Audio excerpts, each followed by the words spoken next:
ഇന്നിപ്പോൾ രാജ്യവ്യാപകമായി തൊഴിലാളി സംഘടനകളുടെ പണിമുടക്കാണ്. സംയുക്ത പണിമുടക്ക് നടന്നുകൊണ്ടിരിക്കുകയാണ്. അത് ആരംഭിച്ചു കഴിഞ്ഞിട്ടുണ്ട്. 24 മണിക്കൂർ നീളുന്ന പണിമുടക്കാണ്. അപ്പോൾ ആ പണിമുടക്ക് സഭ നിർത്തിവെച്ച് ചർച്ച ചെയ്യണം എന്നാവശ്യപ്പെട്ടിരിക്കുകയാണ് പ്രതിപക്ഷം. ലോക്സഭയിൽ അടിയന്തര പ്രമേയ നോട്ടീസ് നൽകിയിട്ടുണ്ട്. NK പ്രേമചന്ദ്രൻ MP ആണ് നോട്ടീസ് നൽകിയത്.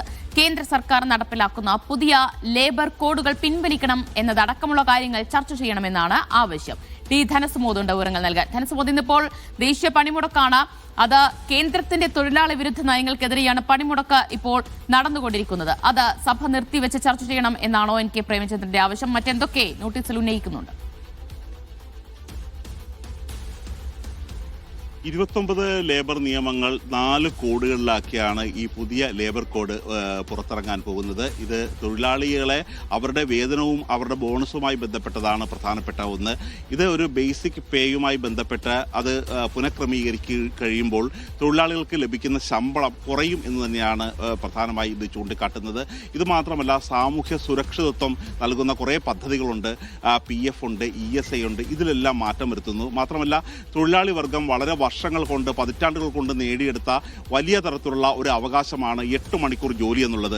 8 മണിക്കൂർ ജോലി എന്നുള്ളത് 12 മണിക്കൂർ ജോലി എന്ന രീതിയിലേക്ക് മാറുന്നു. തൊഴിൽ സമ്മർദ്ദം വർദ്ധിക്കുന്നു. ഇത്തരത്തിലുള്ള ഈ സമ്മർദ്ദങ്ങളെ അതിജീവിക്കാൻ കൃത്യമായ ഒരു ജോലിഭാരം ക്രമീകരിക്കാൻ, ജോലിഭാരം ലഘൂകരിക്കാൻ വേണ്ടിയുള്ള നടപടികളാണ് സർക്കാരിൻ്റെ ഭാഗത്തുനിന്നുണ്ടാകേണ്ടത്. അതിന് പകരം അതിന് വിരുദ്ധമായ നടപടികളാണ് ഇപ്പോൾ ലേബർ കോഡിലൂടെ സർക്കാർ കൊണ്ടുവരാൻ ശ്രമിക്കുന്നത് എന്ന് ചൂണ്ടിക്കാട്ടിയാണ് തൊഴിലാളികൾ രാജ്യവ്യാപകമായി പണിമുടക്കുന്നത്. ഈ ജന്തർ മന്ദറിൽ ഇന്ന് 2 മണിക്കാണ് തൊഴിലാളികളുടെ പണിമുടക്കും ധർണയും. ഡൽഹി അസംബ്ലിയുടെ മുന്നിൽ 10 മണി കഴിയുമ്പോൾ ഇതുമായി ബന്ധപ്പെട്ട ധർണയും സമരങ്ങളും നടത്തും. പാർലമെന്റ് കൂടി ഈ വിഷയത്തിൽ ചർച്ച ചെയ്യണം എന്നുള്ളത് തന്നെയാണ് പ്രതിപക്ഷത്തിന്റെ ആവശ്യം. ഇതിനുവേണ്ടിയാണ് ഇപ്പോൾ NK പ്രേമചന്ദ്രൻ MP നോട്ടീസ് നൽകിയിരിക്കുന്നത്. സഭയുടെ എല്ലാ വിഷയങ്ങളും മാറ്റിവെച്ച് ഈ തൊഴിലാളികൾ ഈ തരത്തിലുള്ള ഒരു 24 മണിക്കൂർ പണിമുടക്കിന് ഇറങ്ങാനുണ്ടായ സാഹചര്യവും ഈ തൊഴിൽ തർക്കങ്ങളും പ്രശ്നങ്ങളും ചർച്ച ചെയ്യണം, സഭ അടിയന്തരമായി ചർച്ച ചെയ്യണമെന്നാവശ്യപ്പെട്ടാണ് NK പ്രേമചന്ദ്രൻ നോട്ടീസ് നൽകിയിരിക്കുന്നത്.